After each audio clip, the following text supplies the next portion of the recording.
Hi guys, hi Room 10. Since the chapters were so short today, we're going to go ahead and read one more chapter. We're going to read chapter 24 because tomorrow we're going to read two more chapters and then we'll be through. I don't like ending good books, and this is a good book.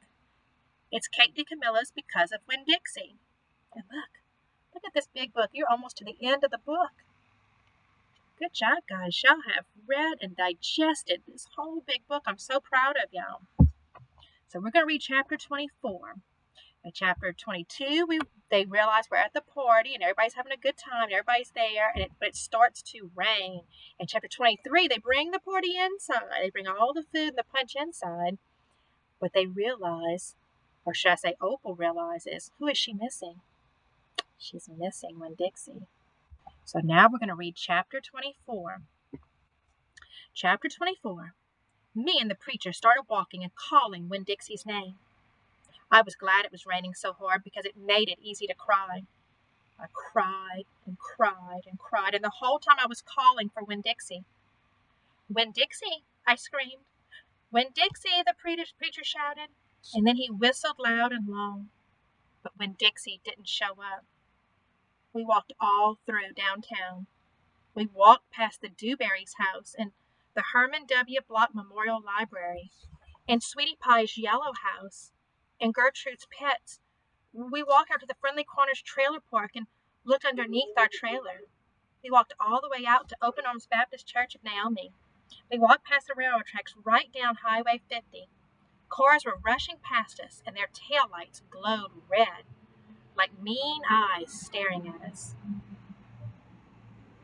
Daddy, I said, Daddy, what if he got run over? Opal, the preacher said, we can't worry about what might have happened. All we can do is keep looking. We walked and walked, and in my head I started out a list of 10 things I knew about Winn Dixie. Things I could write on big old posters and put up around the neighborhood. Things that would help people look for him. Number 1 was that he had a pathological fear of thunderstorms. Number 2 was that he liked to smile, using all his teeth. Number 3 was that he could run fast. Number 4 was that he snored. Number 5 was that he could catch mice without squishing them to death. Number 6 was he liked to meet people. Number 7 was he liked peanut butter. Number 8 was that he could not stand to be left alone. Number 9 was that he liked to sit on couches and sleep in beds. Number 10 was he didn't mind going to church. He kept on going over and over the list in my head. I memorized it the same way I had memorized the list of 10 things about my mama. I memorized it so that if I didn't find him, I'd have some part of him to hold on to. But at the same time, I thought of something I'd never thought of before. And that was a list of things couldn't even begin to show somebody the real Winn Dixie. Just like a list of 10 things could never get me to know my mama. And thinking about that made me cry even more. Me and the preacher looked for a long time, and finally he said we had to quit. But Daddy, I said, Winn Dixie's out there somewhere.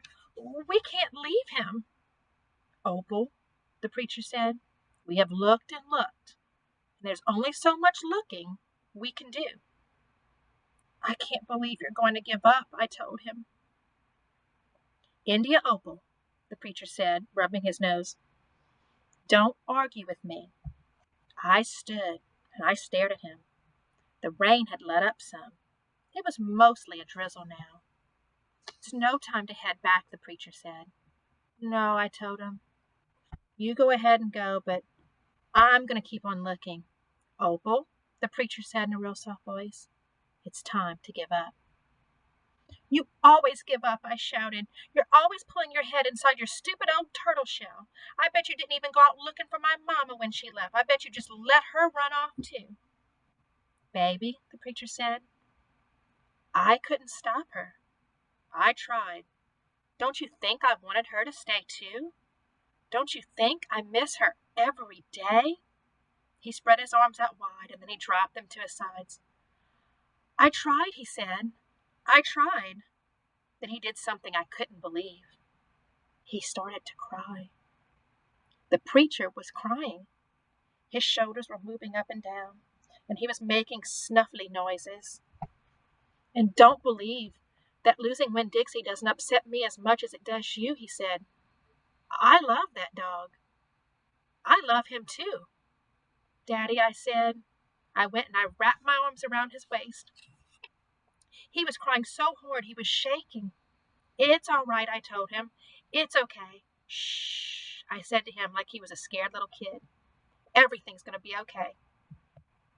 We stood there hugging and rocking back and forth, and after a while the preacher stopped shaking, and I still held on to him, and I finally got the nerve to ask the question I wanted to ask.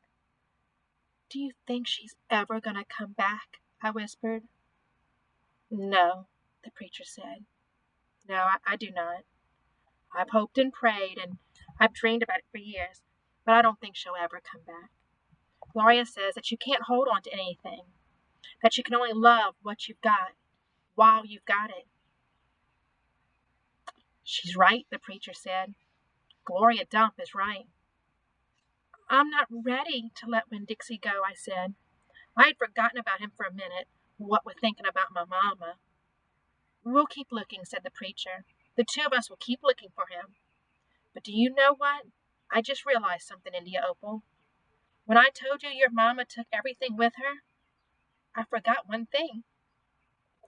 One very important thing that she left behind. What? I asked. You, he said. Thank God your mama left me you. And he hugged me a little tighter. I'm glad I've got you too, I told him. And I meant it. I took hold of his hand, and we started walking back into town, calling and whistling for Winn Dixie the whole way. Well, that was a sad chapter. Chapter 24, we just finished, guys. And so they're out there looking for Winn Dixie, remember? And the preacher's ready to give up. But does Opal want to give up looking for her dog? No. But what does she find out? That her dad wants to look for the dog just as much because he loves the dog just as much as her. And then he learned something about the mama. Bet the daddy really did try to get the mama to stay, but it didn't work. But he said that the mama took everything with her, but she left one very important thing. And who or what was that? The mama left Opal. And thank goodness she did, because, her daddy loves her so much.